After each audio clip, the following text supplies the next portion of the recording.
I am ready. Good. You're always ready, I know.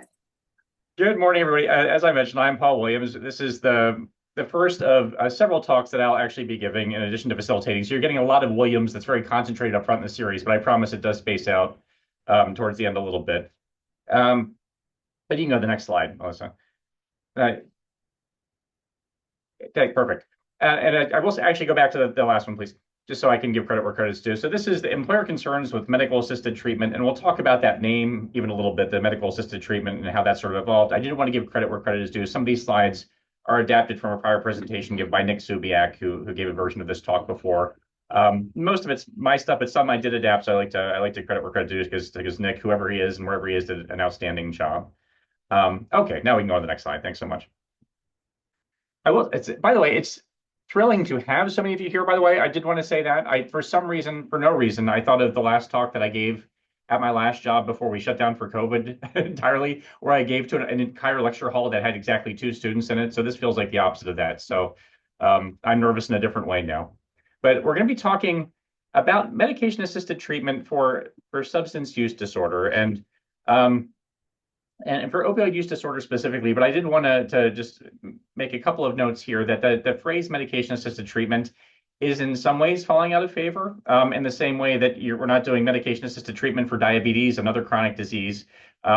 It's just treatment. But for now, this is the concept that a lot of people are familiar with, and this is the phrase that is used sometimes. But medication assisted treatment is part of a larger model of treatment for substance use disorder that includes medications, that includes recovery support, that includes behavioral evidence-based interventions.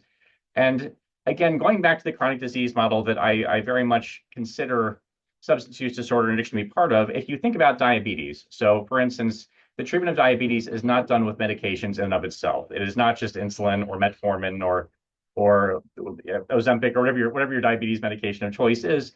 There are also dietary considerations. There are lifestyle considerations. You have to see an ophthalmologist. You have to see a podiatrist.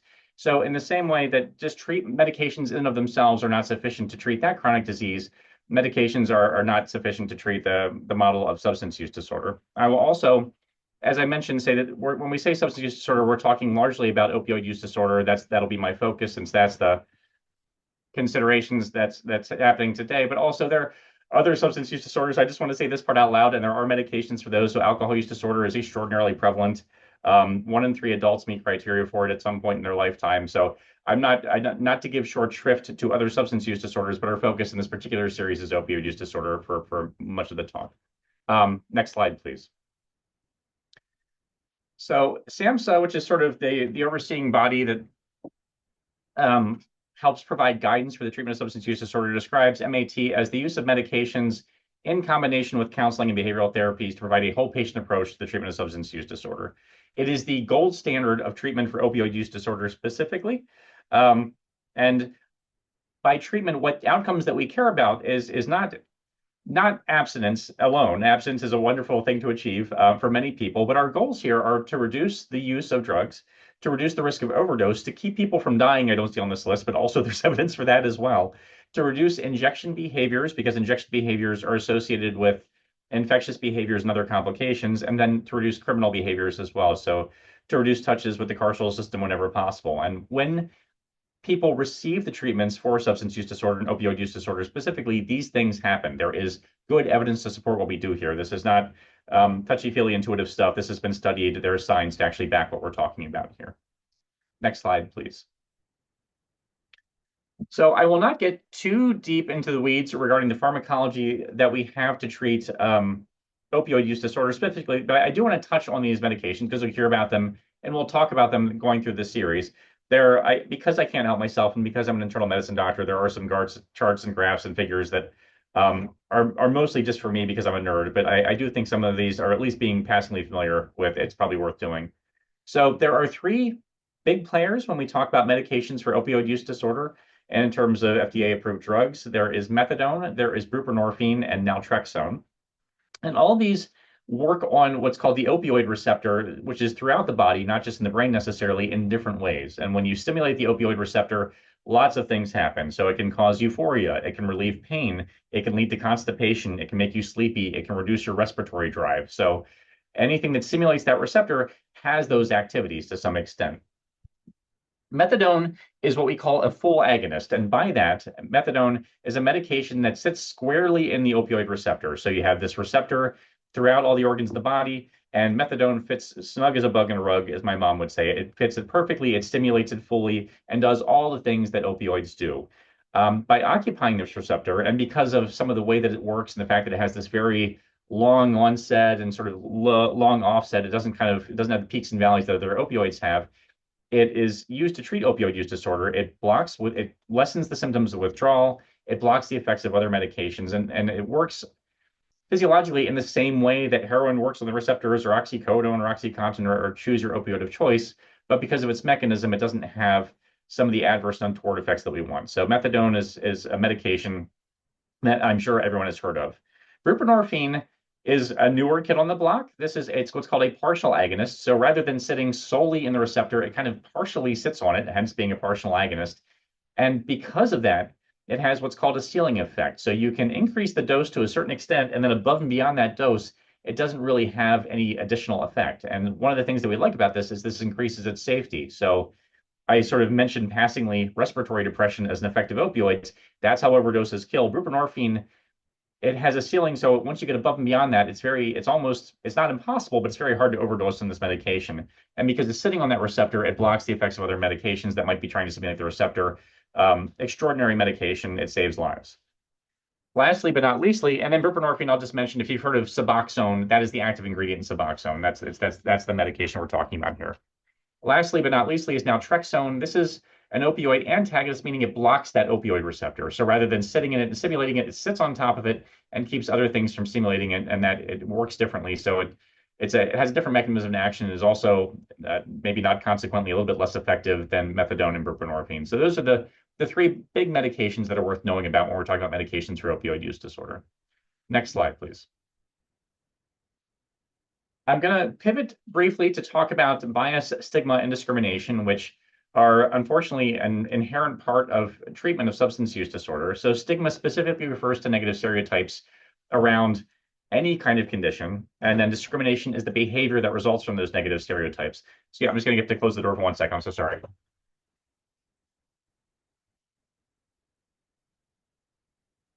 All right, that's better. So in terms of stigma, you see stigma with all kinds of chronic diseases, by the way. So it is seen with substance use disorders, certainly, and it is a barrier to people actually seeking treatment. It kills people. But you also see stigma with things like diabetes, with things like tobacco use, even with HIV. These are all conditions that have stigma associated with them that then presents a barrier to care. And then the discrimination is the actual activities that cause that barrier. And we can't talk about treatment without talking about these things. Next slide, please. So that there's going to be a talk later in the series, all on stigma. It is one of my favorite conversations to have, one of my favorite topics. So I'll try not to get too into it now. But just it's more than just a matter of being, correct or PC. There are studies that looked at the use of stigmatizing language and show that it causes real harm. And patients with substance use disorder are viewed more negatively than patients who have other physical or psychiatric disabilities. And the word abuse itself has a specific valence to it. Like if you hear it even in isolation, emotionally it triggers something within you and makes you feel not great. It has the same type of valence as the words HIV and asphyxiation do. What we're looking at on the right-hand side of this slide is a graph. And this was a study done by this guy, Kelly, who's a big researcher in addiction and substance use. And the study is really interesting. He went to this seminar that was attended by people who are experts in the field of treatment of substance use disorder. So these are PhDs and health professionals exclusively. And he presented them with one of two scenarios. He split them in half. And half the group got one scenario, and it was about Mr. X. And Mr. X is a gentleman with alcohol abuse. And this abuser had a dirty urine, and he's presenting before the judge and what should be done with Mr. X, who is an alcohol abuser. The other half of the group received the same scenario, but the wording was changed. So Mr. X is a gentleman with alcohol use disorder. His urine was positive for alcohol. He is facing court because of his alcohol use disorder.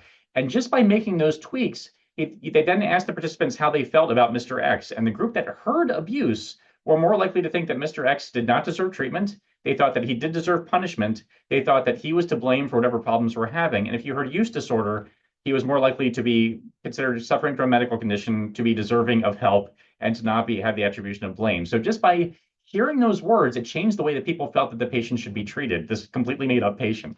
So this is all which to say it's important to use language that does not stigmatize because it actually has real impacts on how people are treated. The other thing I'll say is if in general, it is preferred to use patient first language. And by that, I mean saying that this is a patient with substance use disorder, not this is an addict. This is a person with addiction. This is not an IV drug user. This is a person with injection drug use. The reason that patient first language is important is that if you say this is an addict or this is a drug user, you are making the person the problem, and that's not what we're trying to do here. This is someone who has a condition that is in need of treatment. So I will stop beating that horse to death. Next slide, please. Other terms that we will be talking about as we go through this series. So addiction is another name for substance use disorder, and this is the compulsive or uncontrolled use of one or more substance. It is defined by SAMHSA as a chronic brain disease that has potential for both recurrence, otherwise known as relapse, and recovery. It can be a progressive disease. And then addiction does have, as part of its components, dependence, which in and of itself is tolerance and withdrawal. So dependence is a purely physiological description. So you can have dependence on something without being addicted to it. Addiction is the use despite the potential for harm that actually causes distress.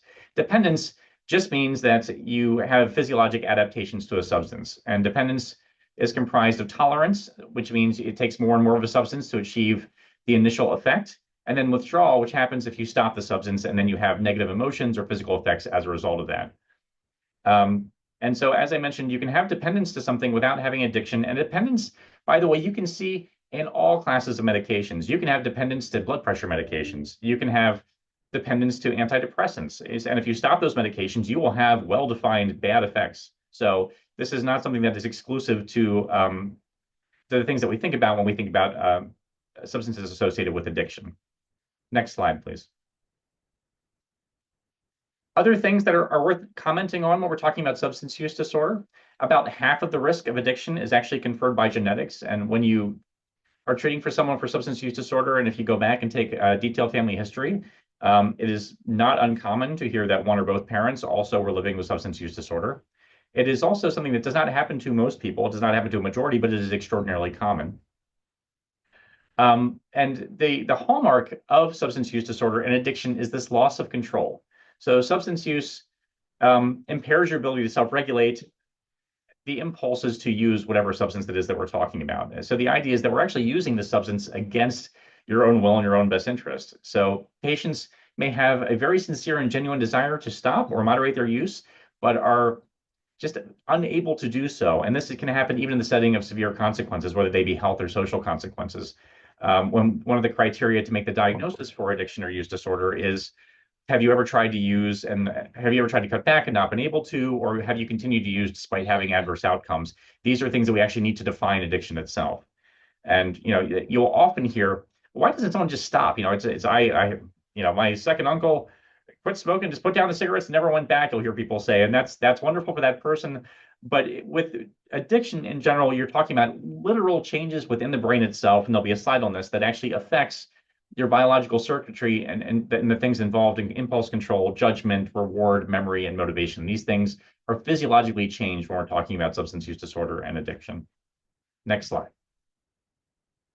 Substance use disorder is not a moral or spiritual failing. This is not someone who just does not have sufficient willpower or someone who's not trying hard enough. This is not a lack of will or responsibility or accountability. It is not a character defect. This is not a specific personality type. As I mentioned, these are physiologic changes that can actually be measured in the brain itself. And there are not specific personality components that we should be associating with use disorder. Again, this is now sort of tilting towards stigma as opposed to science. Next slide, please. As someone who gives talks on addiction and substance use disorder, I am required by law to include at least one diagram of the brain with a bunch of arrows going in a bunch of different directions. If I'm being 100% with you, I will say most of the time I don't know what a lot of these structures are. I probably learned about them in medical school and it fell to my brain. So I can say things like ventral tegmental area and basal nucleus, this striae terminalis, but I will say that is not something I say outside the context of these presentations. But if I don't include this, you won't think I'm a serious, real doctor, so I have to include this picture at least. And I do like this picture, if I'm being honest. This is from the New England Journal of Medicine.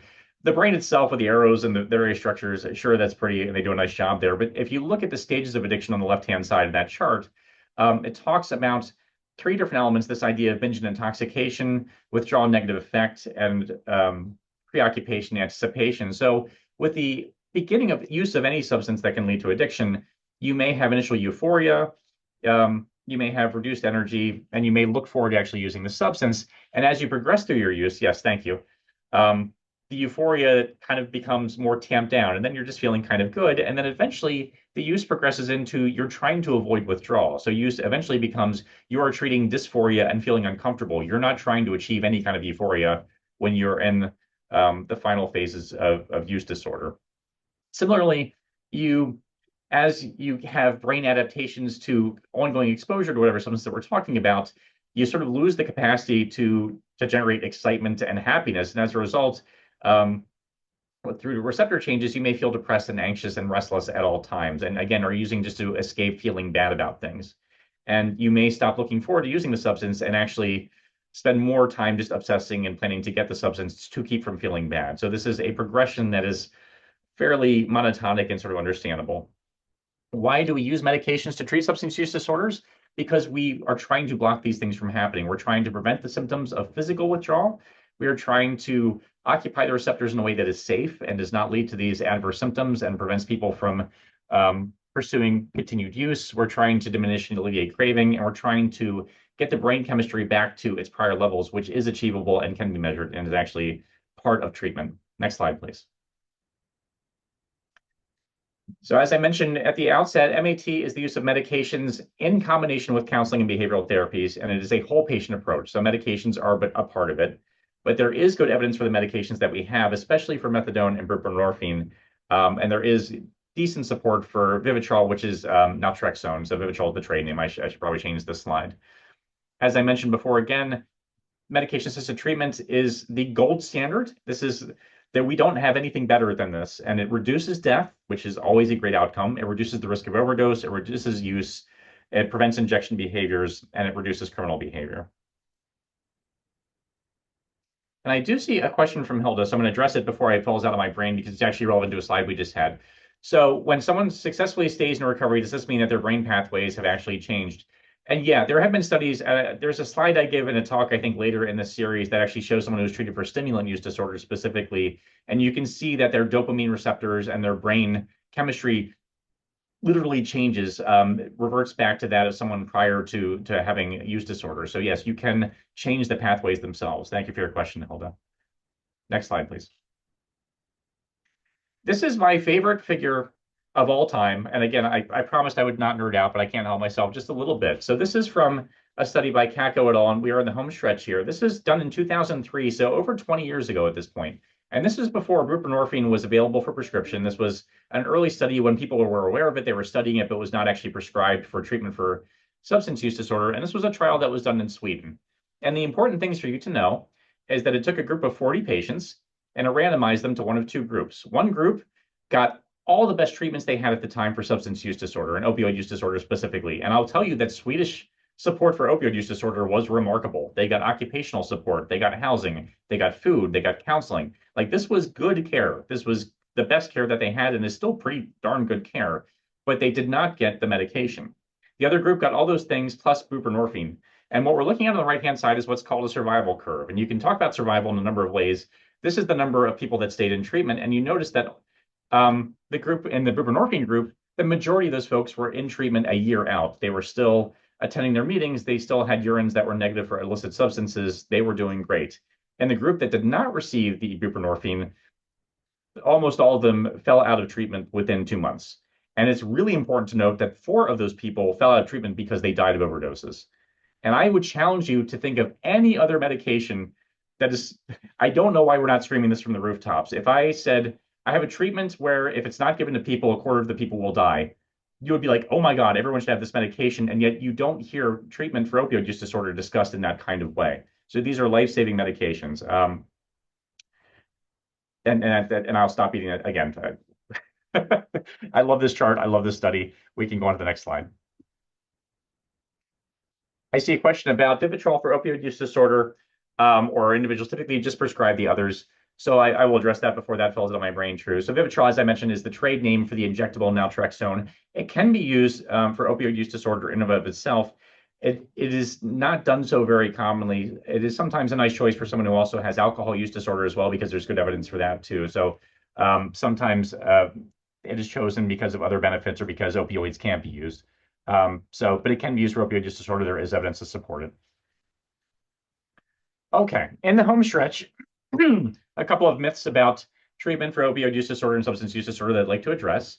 So, fact, addiction is pathologic use of a substance that may or may not include physical dependence. So, physical dependence on a medication for treatment of a medical problem does not mean the person is engaging for pathologic use and other behaviors. So, the myth being, if I'm prescribing someone buprenorphine or methadone, they're still addicted to something, right? And I'm here to say, no, that is not correct. Addiction is defined by the behaviors and the distress that the use causes. If someone is taking a medication on a daily basis and they are not using it, against their will, and it's not causing other distressing behaviors, it's not addiction. They are being treated. So this is treatment is not replacing one addiction with another. Next slide, please. Again, along those lines, you'll hear this in certain communities. MAT is just a substitute for other opioids. It is a medication. It is not simply a substitute. It works differently, and buprenorphine specifically, it is legally prescribed, not illegally obtained. It is taken sublingually, which makes it very safe to use and gets around all the complications that are possible with injection use, and it allows normal functioning. So it is not a substitute. It works in an entirely different way, though on similar receptors. Next slide, please.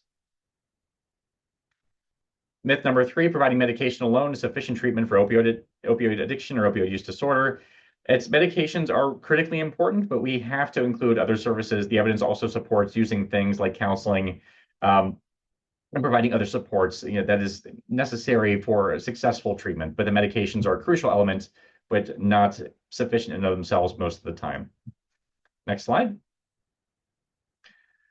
The patients are still getting high is another myth that you hear. So again, buprenorphine specifically, it is a slow-acting medication. It does not provide the same sort of euphoria because of its mechanism of action, because it only partially sits in that receptor. So patients are not intoxicated with buprenorphine. You have lower euphoria because of that ceiling effect that we talked about earlier. And similarly with methadone, it does not have these same peaks and valleys, so it works in a very different way. So this is not someone who is intoxicated. Again, we are treating a condition and not replacing one thing with another. And we may be in the home stretch. One more slide. And that is it. I tried not to dwell too much on the charts and graphs as much as I love them, but I will happily take any other questions. I